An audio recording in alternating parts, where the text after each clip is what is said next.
Hello दोस्तों, मैं हूं राकेश। स्वागत करता हूं आपका अपना चैनल सोलर एनर्जी में।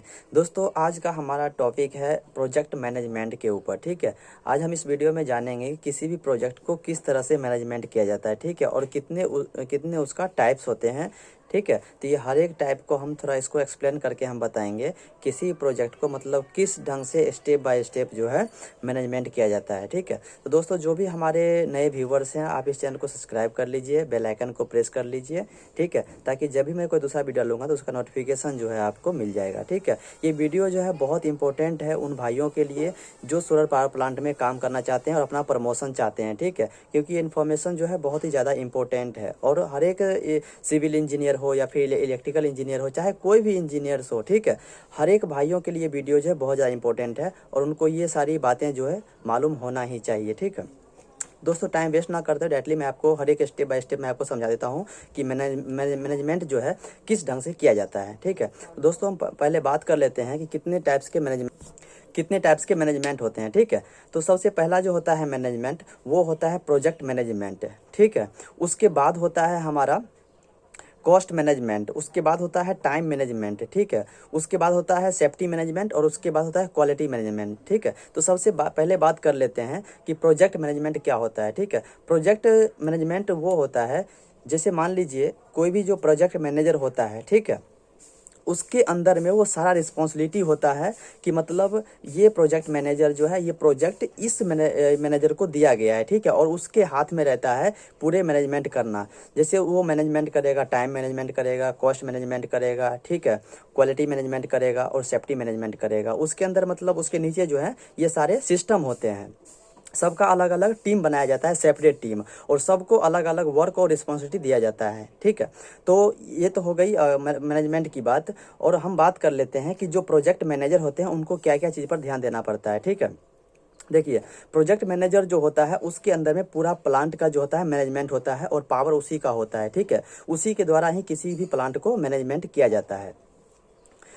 दोस्तों, उसके बाद हम बात कर लेते हैं कि मतलब मैनेजर जो होते हैं वो टाइम का मतलब बहुत ही ज़्यादा मतलब अहम रोल उसमें अदा करते हैं। ठीक है, क्योंकि वो हर एक वर्क जो होता है वो टाइम और कॉस्ट वो दोनों को हमेशा मतलब वो चेक करते रहते हैं कि वो मतलब हमारा जो ड्यूरेशन दिया हुआ है, हमारा जो टाइम दिया हुआ है, उसके अकॉर्डिंग हमारा प्रोजेक्ट चल रहा है कि नहीं चल रहा है। हमारे दिए गए समय के अनुसार हमारा प्रोजेक्ट का वर्क जो है वो हमारा कंप्लीट हो रहा है कि नहीं हो रहा है। ठीक है, और कौन से टाइम में हमारा क्या काम होना चाहिए, ठीक है, ये भी वो मतलब चेक करते रहते हैं। और हमेशा जो उनके जो जूनियर्स होते हैं, जो मतलब ये सीनियर इंजीनियर होते हैं या फिर जूनियर इंजीनियर होते हैं या फिर सुपरवाइजर होते हैं, वो हर एक लोगों से, हर एक सिस्टम के लोगों से वो मतलब कोऑर्डिनेट करते रहते हैं और अपडेट लेते रहते हैं। ठीक है, एक्चुअल डिटेल्स लेते रहते हैं कि मतलब कौन सा ब्लॉक में या फिर मतलब जो भी प्रोजेक्ट होता है उसका अलग अलग ब्लॉक बनाया जाता है। ठीक है, और हर एक ब्लॉक में हर एक इंजीनियर को मतलब दिया जाता है। ठीक है, और जो इंजीनियर्स होते हैं वो काम को करवाते हैं।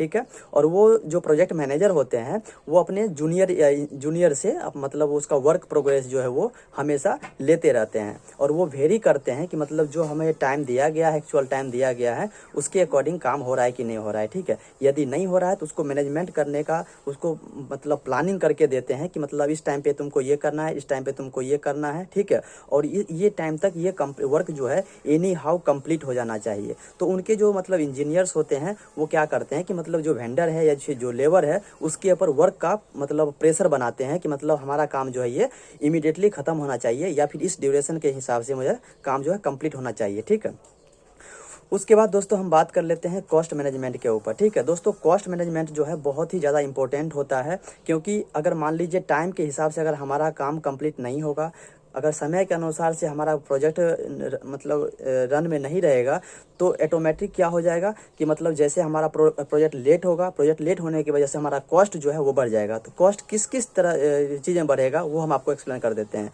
तो सबसे पहला हो गया लेबर कॉस्ट बढ़ जाएगा अगर टाइम बढ़ेगा तो। ठीक है, उसके बाद होता है मशीनरी कॉस्ट बढ़ जाएगा, जितना हमारे साइड पे मतलब मशीन रनिंग में है, जो हमारा मशीन जो है साइड पे काम चल रहा है, जिसको हमने मंथली वाइज हायर किया है। ठीक है, उसका कॉस्ट बढ़ जाएगा। जैसे मान लीजिए 2 महीना का प्रोजेक्ट हमको 3 महीना में लग गया, तो क्या होगा कि मतलब जितना भी मशीन हम मंथली बेसिस पे हायर किए हैं, तो हमें तो ये टारगेट है कि 2 महीना में खत्म करना है, लेकिन वो प्रोजेक्ट जो है 2 महीना में खत्म नहीं हुआ, 3 महीना में चला गया, तो ऑटोमेटिक जो है 1 महीना का जो है कॉस्ट बढ़ जाता है। तो ये बहुत ही बड़ा मतलब मिस्टेक होता है, जो हमारा प्रोजेक्ट जो है टाइम से पहले कंप्लीट नहीं होता है तब, ठीक है। तो लोग जितने ही मैनेजर होते हैं, ये सब चीज़ को मतलब ध्यान में हमेशा रखते हैं कि मतलब हमारा प्रोजेक्ट जो है दिए गए समय से पहले कंप्लीट हो जाना चाहिए, ठीक है। तभी उसको मतलब कंपनी जो है प्रोजेक्ट मैनेजर का मतलब पोस्ट देंगे। अगर नहीं देंगे, अगर मान लीजिए उसकी वजह से अगर लॉस हो रहा है, तो फिर कंपनी जो है उस प्रोजेक्ट मैनेजर को उस कंपनी से निकाल देगा, ठीक है, नहीं रखेगा। अगर मान लीजिए किसी मैनेजर की वजह से अगर कंपनी लॉस में जा रहा है, तो उसको कभी मतलब बर्दाश्त करेगा ही नहीं। मतलब एक कंपनी की बात नहीं है, हर एक कंपनी का यही रूल है, ठीक है। अगर आप सही से काम करके दे रहे हैं तो आप कंपनी में काम कर पाएंगे, यदि आप नहीं दे रहे हैं तो फिर आप कंपनी में काम नहीं कर पाएंगे, कंपनी आपको निकाल देगी, ठीक है। तो ये सारी पॉइंट्स जो है मतलब हर एक प्रोजेक्ट मैनेजर को मतलब स्टेप बाय स्टेप जो है मतलब उनको फॉलो करते रहना होता है हमेशा। और जो उनको मतलब जीएम होते हैं, या फिर जो उनके मैनेजर एमडी होते हैं, या फिर जो उनको मतलब सीनियर होते हैं, उसको मतलब हमेशा मेल करते रहते हैं और अपना परफॉर्मेंस जो है वो देते रहते हैं, ठीक है। तो दोस्तों ये हमारा कॉस्ट मैनेजमेंट की बात होगी, मतलब किसकी वजह से हमारा प्रोजेक्ट का कॉस्ट जो है वो बढ़ सकता है, ठीक है। तो इससे मेजर रोल होता है टाइम का। अगर टाइम का मैनेजमेंट अगर सही से है, तो आपका प्रोजेक्ट जो है टाइम से पहले कंप्लीट हो जाएगा और दिए गए बजट से अंदर ही हमारा प्रोजेक्ट जो है कंप्लीट हो जाएगा, ठीक है। तो उसके बाद हम बात करते हैं क्वालिटी मैनेजमेंट, ठीक है। तो दोस्तों क्वालिटी मैनेजमेंट जो है बहुत ज़्यादा इंपॉर्टेंट होता है, और क्यों होता है मैं इसको आपको एक्सप्लेन करके बताता हूँ।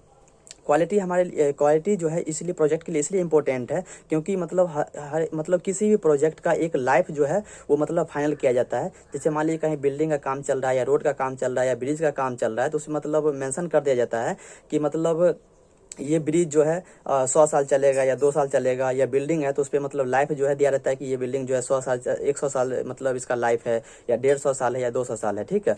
तो इस लाइफ के हिसाब से मतलब प्लानिंग किया जाता है कि मतलब हम इसको क्वालिटी मतलब किस ढंग से मेंटेन करेंगे। तो क्वालिटी मैनेजमेंट करने के लिए उसमें सबसे अहम रोल होता है ग्रेड ऑफ कंक्रीट का, ठीक है। क्योंकि जो ड्राइंग में दिया रहता है कि हमको मतलब कौन सा काम के लिए कितना मतलब ग्रेड का कंक्रीट हमें यूज करना है, ठीक है। इसमें अगर मान लीजिए वेंडर है या फिर लेबर है, वो लोग अगर मान लीजिए सीमेंट बचाना शुरू कर दिया, सीमेंट अगर कम डालेगा तो क्वालिटी ऑटोमेटिक डाउन हो जाएगा। अगर क्वालिटी डाउन होगा तो फिर उसका जो लाइफ दिया है वो उतना वेरी नहीं करेगा, ठीक है। तो क्वालिटी मैनेजमेंट जो है बहुत ज़्यादा इंपॉर्टेंट है।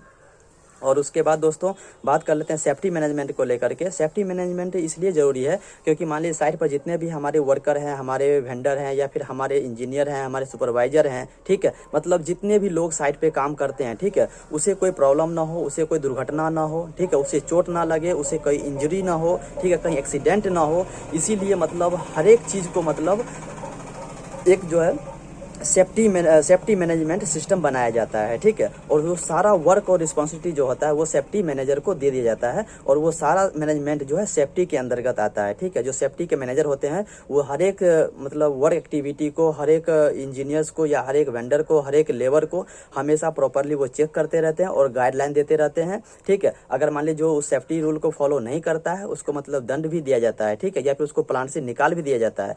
पहले तो उसको समझाते हैं, या नहीं समझता है तो उसको प्लांट से रिमूव कर दिया जाता है, ठीक है। तो दोस्तों आज के लिए बस इतना ही, फिर मिलते हैं नेक्स्ट वीडियो में। तब तक के लिए जय हिंद, जय भारत।